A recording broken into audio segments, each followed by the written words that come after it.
There's like police outside. Not mine. Outside of your place? Not mine. Well, kind of like 2 houses down. That's terrifying. Thank you for tuning in to Season 2, Episode 2 of the Canadian Podcast Therapy Sessions with Shane and V. I hope you enjoy the show in this new format. So basically, I've been thinking of this concept of like daddy issues, girls who have daddy issues. And especially lately, just, reflecting on it and, personal details about persons' lives, especially in family scenario, I guess. What is your trauma? Oh, God. What strategies, in your opinion, you feel like did not work out in your favor? There's a little bit of like overbearing from one, and then neglect and abandonment from the other, which I think, from what I've like looked up psychology wise, creates this unique, like anxious avoidant attachment. That's what they call them.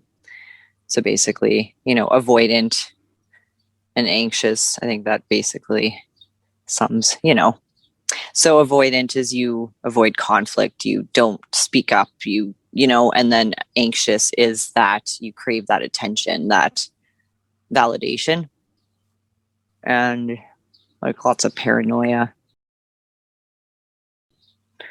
And being aware of it and consciously working on it, communicating about it. That's why I'm willing to speak up and be recorded. Thanks. I think, that's why we're renaming Season 2 Podcast Therapy, right? Something like that, yeah. Okay, so you acknowledge that. I guess that's something that you made a conscious decision to grow up with, then, is to acknowledge your trauma. How did you end up the way you are? It honestly is noticing these stupid patterns in things and just consciously wanting to change so that I attract better and I live better. I don't know. A big one was I had a habit from my trauma of putting everybody before myself. And then when I hit 85 pounds, I was kind of like, fuck all of you. And, I kind of need to focus on survival for myself. And then from there, it was just, I don't know, just really noticed how, it's true. You can't fill anybody else's cup when yours is empty. You got to take care of yourself first, because who else is going to, right? I don't know. Have you changed your, what's a weird one? No. Go ahead. What was your question? No, I was just going to say, what's your trauma? Have you worked on yours? What are you? I have lots of trauma. I mean, I think the joke with Dan is that you never ask me, how am I? Just because there's always something wrong. But I laugh things off. Trauma, where to begin? Grew up not knowing my sisters. Only time I really got to see them was at the other one's funeral. Got reconnected with my other sister and had that connection taken away from me because my partner wanted likes on Facebook and canceled my career and determined where I work, what job I have, how much money I have, plans for life insurance, when I get to see my family, and determining whether or not I break a promise to my dead mother. I think there's that root of trauma. I think there is a trauma in failed educational strategies. I used to actually be like a very high-ranking student, like skipping grades, right? I'm supposed to skip this grade, I'm supposed to skip another grade. But back then, education said that you needed to kind of achieve mastery on one language before learning another. So they said, don't practice Tagalog, don't speak Tagalog, Filipino to me. So English is my second language, yet it's the only language I speak. So there's that racial trauma, right? That was just systemically built in. That is crazy. I have trauma from living in a Western culture, but still having Pacific Islander values. So, what I've been told all along is child abuse. I was raised to be the normal.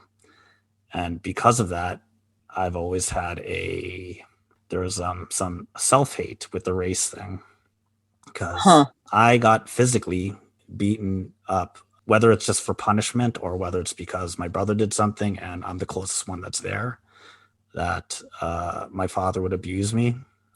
And it's the psychological and physical trauma of getting beat. You don't really get over that. But then it's the regretting your race. I have like this trauma through reconciliation of seeing the light. Hmm. Yeah, I think, yeah, moving forward, I mean, there's other stuff too, right? Like girlfriend drama, mother's death, um, like bullying or whatever, like a little early years of high school, first 2 years of high school. You just kind of grow out of stuff, but yeah, weird shit like that. I think a lot more guys deal with that than we realize. Deal with Well, the it's the physical thing, abuse or or just like some sort of like critical against their persons. Like, yeah, I don't know how I don't know how many people would experience physical. I'm sure it's a lot, but even just being degraded or demeaned or belittled or any of that from any, you're never going to succeed. You're never going to be successful. Like you're, name calling, anything like that. Right. And the thing is I think men, I don't know it depends on the family unit is kind of what I'm picking up from talking to people. Sometimes the parents are more critical of the girls, like daughters, or some are more critical of the sons. And sometimes it's like one parent is more critical of a gender than the other, that. And because men in society don't talk about this, I think that is what's projecting a lot of different problems. Like for me personally, it seems to be attracting emotionally unavailable men. And I've said before too, like I'm avoidant, and it's like I do think I'm avoidant, but I also believe there's a healthy balance. Like you can support a person to be a better person, but they have to be willing to. And there's a point where you need to acknowledge that they are or aren't, and sometimes that means you have to walk away for the sake of you. Noticing red flags and green flags in people. And honestly, I can even relate a lot of this to jobs. Like I've had jobs with bosses who are narcissists, or have I had any? I don't think I've had any that were really brutal, that were, borderline abusive. I've heard of stories though. Yeah. So it's relationships. It's not just in dating. It's affecting people in all kinds of ways. And yeah, I just think that men don't talk about it as much. So we assume that men are, they don't deal with that insecurity and whatnot, and it doesn't affect them. I don't know. That's what I think. But it's my theory on some of the shit I deal with dudes.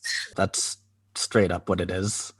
It's, as a man, you're expected to just kind of brush it off and keep going. I agree. I think I think it's maybe improving or at least being acknowledged. But yeah. So let's talk about your attracting emotionally unavailable men. Is that just something that you like and therefore you're kind of pursuing this path? Because, I mean, you mentioned before that, I'm going to say this without it being like straight up offensive. You think you're pretty? I'm not going to call you pretty, but you think you're pretty. Oh, Ouch. Okay. But well, it'd be weird if I called you pretty, right? So It's never mind. It's fine. Either way, I think you're shooting yourself in the foot, but that's okay. yeah, okay. Not offended. I hope not. But you think you're pretty, so you are attracting all types of males, but the only males that you entertain are the emotionally unavailable. Yeah, no, I agree with you. And that, yeah, it's like, why? So is that not more to do with, I don't know, looking at and pointing out, oh, this is a situation with men, but rather looking at yourself and going, changing what you like or finding a way to Yeah, I select agree. more traits that are more manageable, I guess. The reason I speak of it is not just about me is because I hear women tell me similar issues that they have with dating or marriage with men. So that's why I say that there's a little bit more of men not talking about their feelings sufficiently, I think would be a fair thing. Anyway, but I'm doing something. And that's I don't know what it, I think a big part of it is not trusting my own intuition, like second guessing, it's because it is a fine line. We all have issues, especially when you're older, you have even more baggage. So it's a fine line between, is this just issues that we can deal with, or, is this really going to work? And I think I'm getting better at it, but I think I had a habit of looking at more of overlooking those negatives a little bit too much and highlighting the potential. Maybe I attract men with mommy issues because of my daddy issues. There's something about the behaviors that emotionally unavailable men exhibit that you find attractive. Ooh, yeah. Okay, that's a good start for me to look. Yeah. And yeah, it's a weird one, but for me, I've been told that I have a type, and that is paint stains on the overalls. What? The movie like She's All That or Not Another Teen Movie? Both those movies like make jokes about a girl having paint stains on her overalls. So it's like the weird loner artistic girl or the quirky artistic girl is my type. Do you agree with that? At first I was offended, but I could actually see it. I like weird women. I think I know a couple dudes that are like that. Yeah, you're just kind of into what you're into. Well, they're all like that, but I know some that are into strange women, artistic women. I've heard that. I've witnessed that. Yeah, but that is. I think the thing is that all men probably do gravitate towards a type or something because, I mean, we are being approached as women, right? So there's something about us that and then I guess that just depends on how authentic you're being, right? How much of that is real that it makes it work. But I necessarily agree with that. I think no. I think it's how many guys have lied to you? Oh, I'm sure all of them at this point. Exactly, right? That's the thing. Even then. Oh yeah. Yeah. Here's my thing on that though is okay, so back to that whole I intimidate men thing, maybe that's not it, but what I do find is that if you are talking a game, you better walk it to some level. Like you can't just feed, especially to a girl who's got her shit together and takes care of herself. That's a big one. You can't talk a bunch of game and then not follow through with it. You hear the phrase, women don't want to be happy, they want to be satisfied? No, I haven't heard it. Yeah, it's a general theory because basically, and we alluded to it in the last podcast, is that a woman will always challenge a man, no matter how great things are.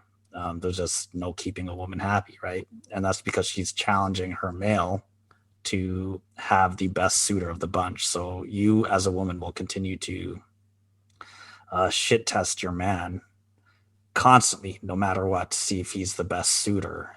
I wonder if that doesn't have to do with what we talked about undealt with trauma and not acknowledging your own bullshit. And I think that a lot of it is maybe women just haven't dealt with their shit as much as they should. And maybe it goes down to that, like what you said, society doesn't care about men.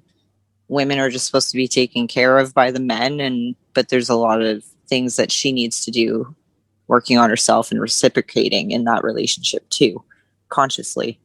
Okay, so you think that these shit tests that women do are resulting from their own insecurity, or do you think that it's because they are wanting more from the man? Well, maybe both, but it would all, like, if it was they want their man to be better, But it they is just had a based big on day, though. Hold on. insecurity. Hold up. Do you notice that behavior in yourself? I think that's a major one. See, I'm trying to reflect on it, and maybe the first one when I was, 16 to 20. So I learned to not do that. An interesting note for this podcast is that V and I recorded these sessions quite some time ago, and V was supposed to do the timestamps, but it took over 2 months, and there was no action on this. Back to our regular scheduled programming. So I would say that maybe traditionally, and when I hadn't dealt with my shit, I probably did that. And I totally believe that women do that. But I think that you cannot, as a woman, that you can at least be conscious of. Yeah. Yeah, I want to argue with you on this podcast now. Well, what, you think that the woman should criticize you for the rest of your life about every little thing? I mean, there's one thing making him keep being better, but there's another to basically tell him that he still has to compete. Two different things. Have you decided to, I know we talked about you rediscovering your femininity back in season 1, because now we have multiple seasons. What up? But have you noticed a difference in you rediscovering your femininity and exhibiting more feminine traits, that the number of suitors or the quality of your suitors, has that changed? Number, but I don't know about quality because it's the pandemic. And the number, how'd the number change? Well, the big one is the more care I put into myself, the more it's noticed. So then the more I get looks and a big thing, like what I said to my brother, is I swear to goodness, when you're make yourself more attractive, whether you put on makeup or you dress nice or do your hair or whatever, people are generally nice to you. And he's like, men or women? I was like, I'd say both. And he's like, I disagree with you on the women. But I was like, okay. And I would say more men, but I have noticed that it's even just men you would know that are usually a jerk aren't as much of a jerk, or they are just more friendly with you. And not necessarily in a flirtatious way either. It's just this, this draw towards that, energy. But then I've had some girlfriends say too that my energy has shifted, that I do project a little bit more. Not that they didn't like me when I was negative. I was just having a hard time. So then, empty cup, right? So filled it up, and now I'm good and spreading that good vibe love. But I'm still keeping it to myself. That's the thing though, is you can't just give that shit out freely, because there are people who will just suck it up and they don't deserve it. So you do have to be selective and you do have to protect it. I don't know. It's fascinating to me. Yeah. It's fascinating. You talk about it, and I've visited your Facebook profile more ever since the permanent makeup stuff. Really? Oh. Yeah. And I'm just why? I don't know. It's just something that's feminine that just draws someone in. There's nothing like sexual about it. It's just like, oh, like she looks different, and I'm very curious. Yeah, like the big thing is people say I look healthier. And I think like that's the thing. Like, okay, so you see like I don't know how to I did kind of look like a crack addict, but let's just say like, yeah, you compare somebody when like they're on crack versus when they like get off of it, like, or whatever, alcohol, like it's just they look better. So you like naturally, if you are in a good spot in your life, or or good enough, you're not going to be drawn towards that, right? So like when people look healthier and they look happier and all that, you are more drawn to. And well, because there was that one post I made where it was like 90 days will detox any vice. Well, it's almost been 3 months since I broke up with that last guy. So I'm starting, like, I noticed even too, I'm like, I don't share as many like man bashing or like relationship stuff. I'm sharing more.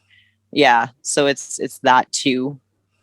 Thank you for the compliment. That's so long. But yeah. No, I agree. I agree with you.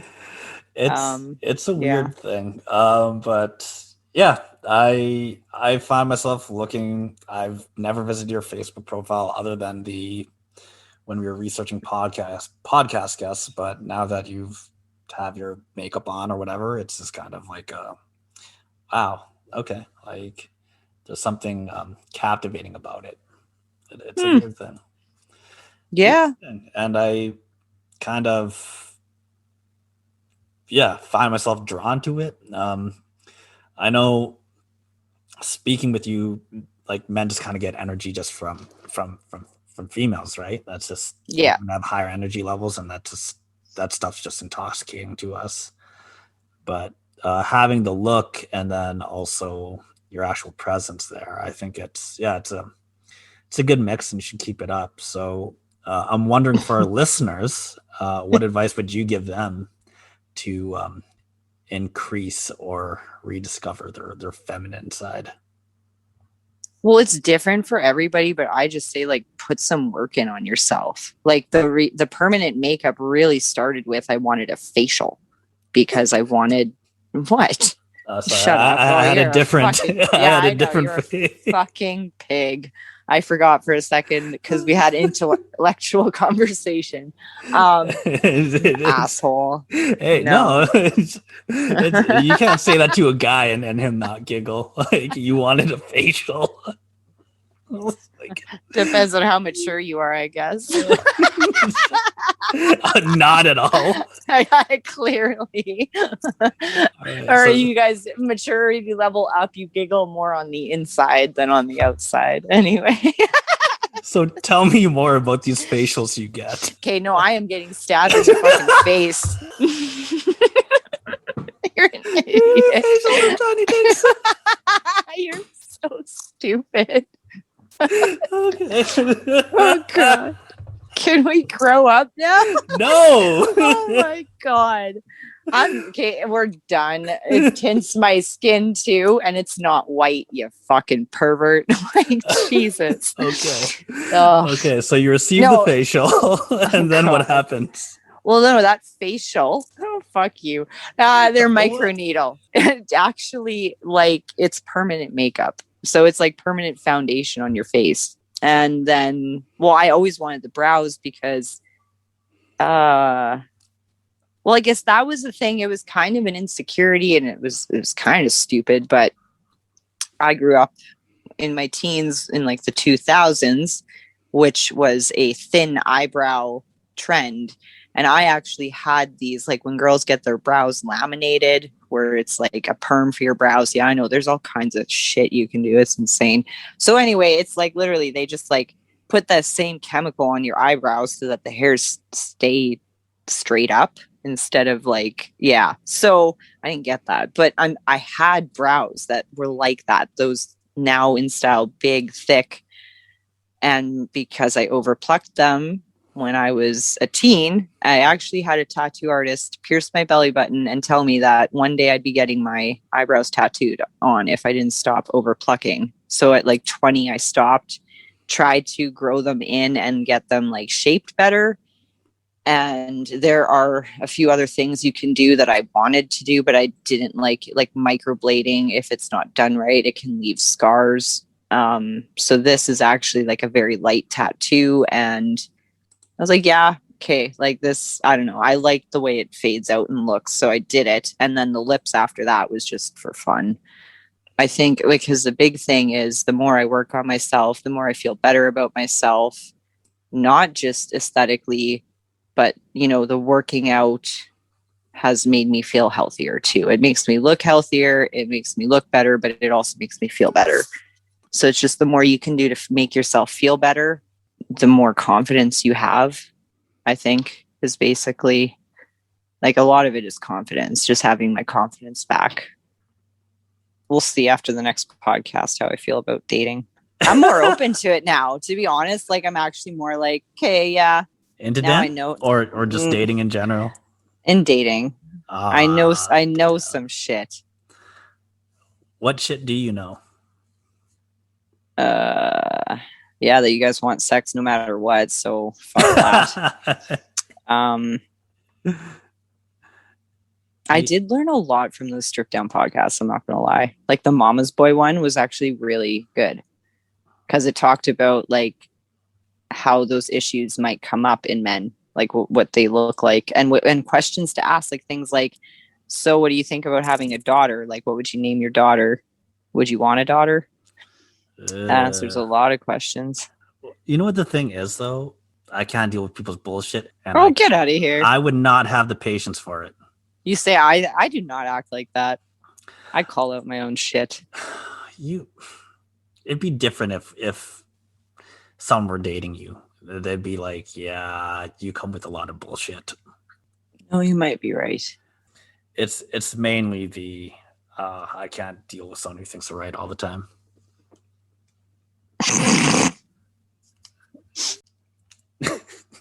I definitely don't admit I'm wrong as much as I should, but sometimes I think it's just like a skip over it, and it's like, yeah, no, you should have fucking acknowledged it, then continued the conversation. You just forgot the acknowledging that you were wrong part. Like you actually have to say it. Actually I did. Once? No. That doesn't count. No. In this last relationship where I was dating, there was a few times where I said, yeah, no, like I shouldn't have said that, or I was wrong, or yeah, it did. Mm-hmm. That's why I'm so fucking choked about this last one quite a bit. I'm pissed. The person I'm with, like I caught her lying to me about, like you're supposed to be doing schoolwork, but you're just watching TV. And she's like, no, it's my lunch break. You're coming home during my lunch break. I'm like, it's very curious that whenever I come home, no matter what time it's your lunch break, you need to do your work. And then, her program's supposed to be like 3 months, and it ended up taking her a year and 3 months. So we started at the same time. She's been finished by semester 1.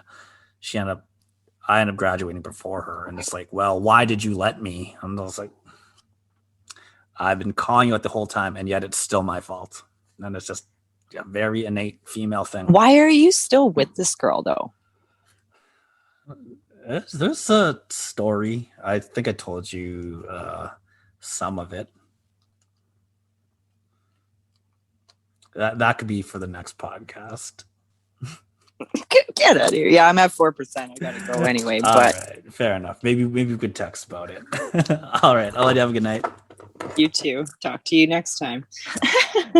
Bye.